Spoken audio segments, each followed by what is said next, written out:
Hey everyone, it's Keely here for Soy and Shea, and thank you so much for joining me for today's video. If you've been around for a while, you'll know each month I create a soap based off a soap design suggestion from my patrons over on the Create with Soy and Shea Patreon page. Now this month I asked for them to give me suggestions for a soap technique that they'd like to see me make. Now I've actually done this sort of suggestion a couple of times because there's just so many different techniques that are out there, but every time I offer this as the sort of soap design challenge, I hold my breath because there is one particular technique that I have tried in the past, have never been able to get it to successfully go, and I always hope that I don't draw this one out of the hat. Well, for this month, Terri from Ash Canyon Creations put in that suggestion for a clamshell pour, and that was the one that I drew out of the hat. Now, as I said, I have actually tried this technique in the past and I have never succeeded at it. So for this month, I have tried absolutely everything I could to be able to get this technique to work. I used higher water amounts, I have used the whisk, I have used fragrances that I know usually reverse trace, such as black raspberry vanilla, peppermint essential oil, all those sort of things, and I have just not been able to get this technique to work. In fact, most of the times I get probably about 5 or 6 sort of individual clam pours into the mold, and it starts to set it up to the point that I end up just putting all the soap in the mold, giving it a swirl and getting something like that, which is definitely not a clamshell. Well, I'm stubborn enough to keep trying because I don't like not being able to get things done, but I think I'm going to have to admit defeat with this technique for the short term anyway. I gave it another go, and this was actually my 6th attempt at doing this particular technique, and I did everything I possibly could. I've used full water, I've used a whisk, I actually ended up using a fragrance oil I knew really did reverse trace and went water liquid thin, which I'll tell later on in the video, but I actually set about doing this video very differently because every other video I did trying to do this had failed and I was concentrating on giving you guys information while I was pouring.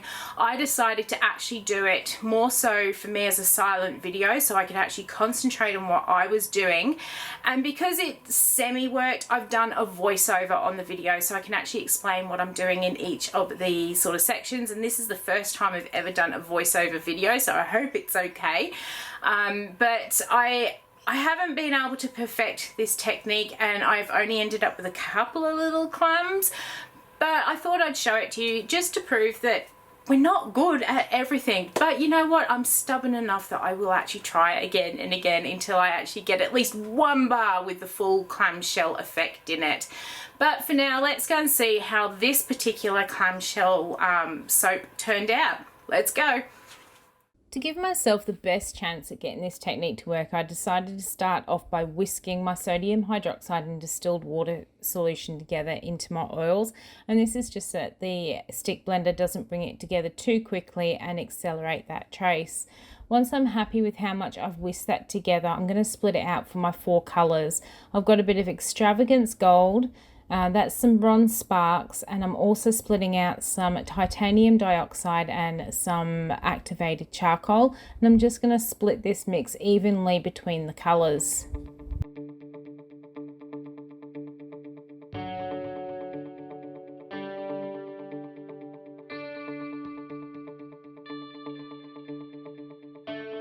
Now that I've got them all split out evenly, I decided I was going to use the stick blender just to mix them together, mainly because titanium dioxide does need that stick blender to get it to emulsify into the oils properly.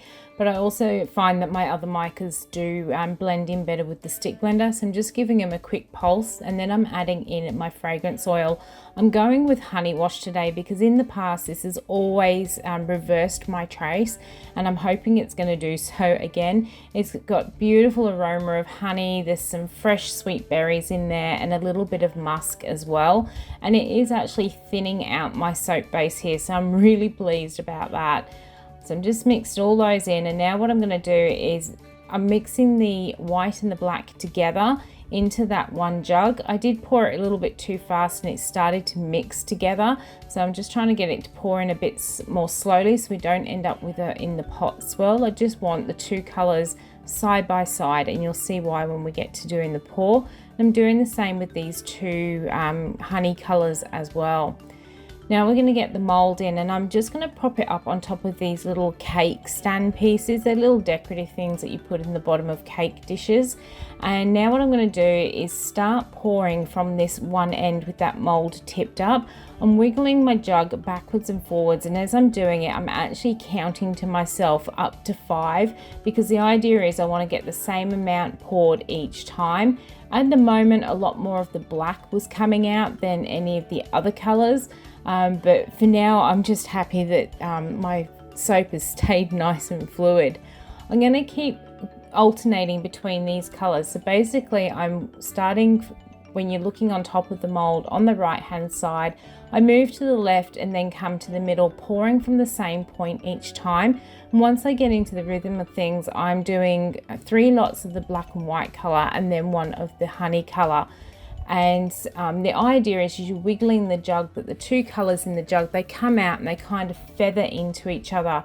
And you start to see this sort of clamshell pattern appear as you are pouring it. And for a while, this is going really, really well for me. The soap batter is staying nice and fluid. I'm getting a little bit confused as to which color I am trying to put in next, because I'm just so worried that this is going to start accelerating on me.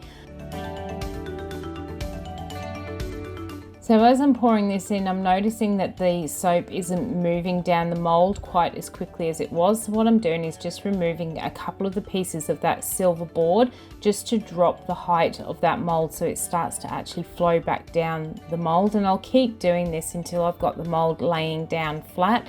And then later on, you'll actually see that I start putting those silver parts at the opposite end where I'm actually pouring from, just to start lifting the mold up and tipping the soap down towards the other end. And I'm just going to keep doing this until my mold is completely filled. You can already see that that honey color is starting to really thicken up on me. It's not flowing out and creating those really pretty clamshell sort of pour. It really is just blobbing out and into the mold. But I'm really hoping that you can see towards the sort of end where I first started pouring that I am getting that sort of clamshell pattern. So I do have my fingers crossed, and I'm hoping that at least I'll get clamshells in one end of this soap. So I'm just going to keep plodding along and pouring this soap in here.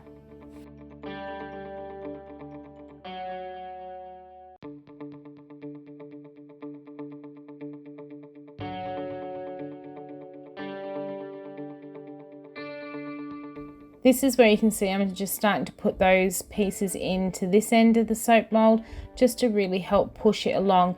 The idea is as it pushes down that the clamshells start to compress together and you get those sort of patterns come up. I'm just going to finish putting some of the soap that was left over into the jugs because I'm getting a little bit too much white now pouring out in that sort of black and white area. But by this point, I know that this end of the soap is just not working. I am just giving it a quick little mix off screen because it was starting to set up, and just by slowly agitating it, it has made it just that little bit more fluid. But I think by this point, we're not going to get any more clams down this one end of the soap.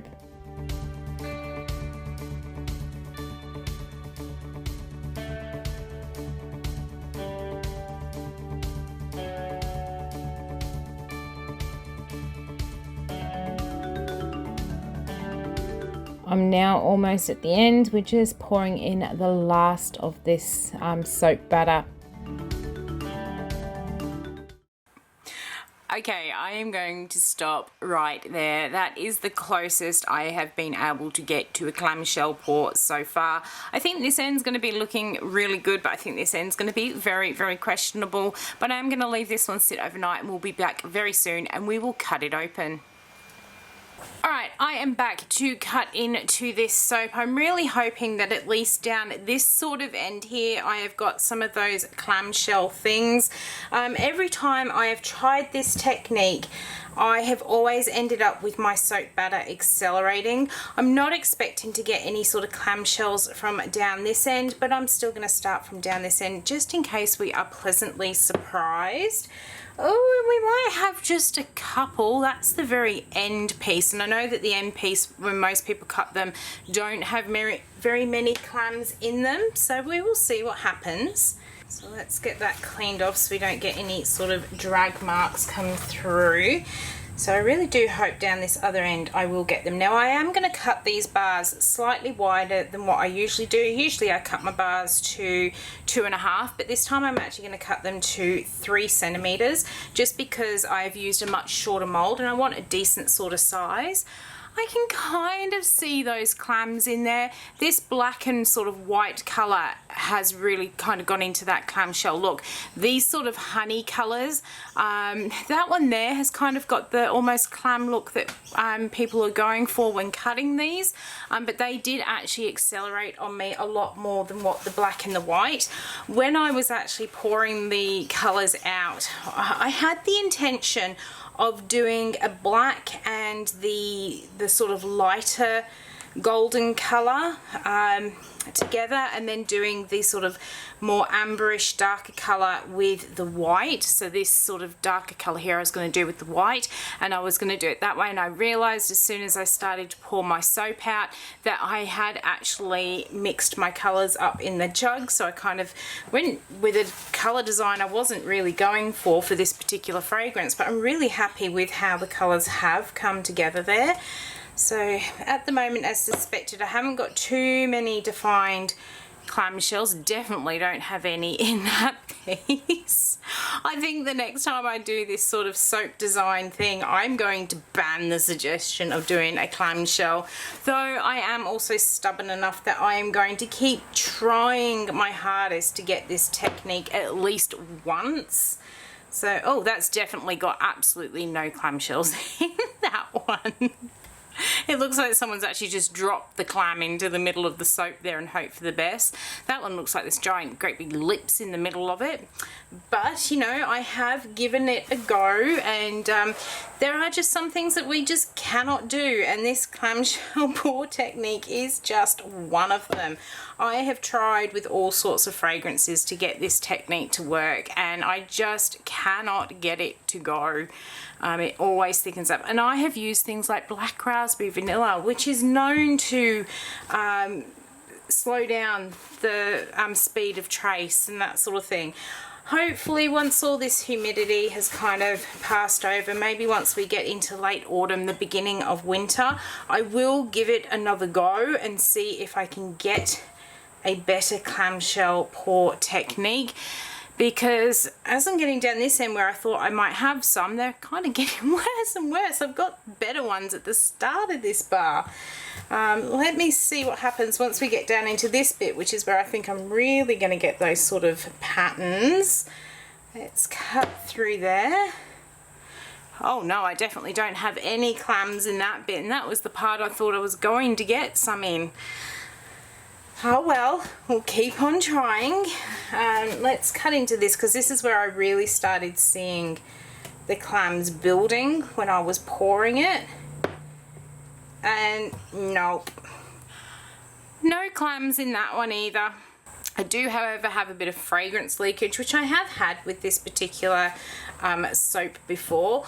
I think these ones down this end where I didn't think I was going to get any clams have actually worked out the best, as opposed to the end. You can actually see on these I should have had some clamshells in that bit, but I just don't have any in there at all. So that is the closest that I can actually currently get to the clamshell pour. I am so sorry, Terry. I will try again, and if I can actually succeed at doing this pour, I will definitely send a new bar of it out to you as well. But I will get in contact with you and see if you do want one of these bars as well. I hope you have enjoyed watching my struggles of trying to do this soap. If you did, why not leave me a thumbs up and any comments down below, and watch out for any future videos that will be coming out in our cooler months where I have another go at trying to get the clamshells in this soap design. So until the next video comes out, I hope you have a good one, and I will see you then. Bye.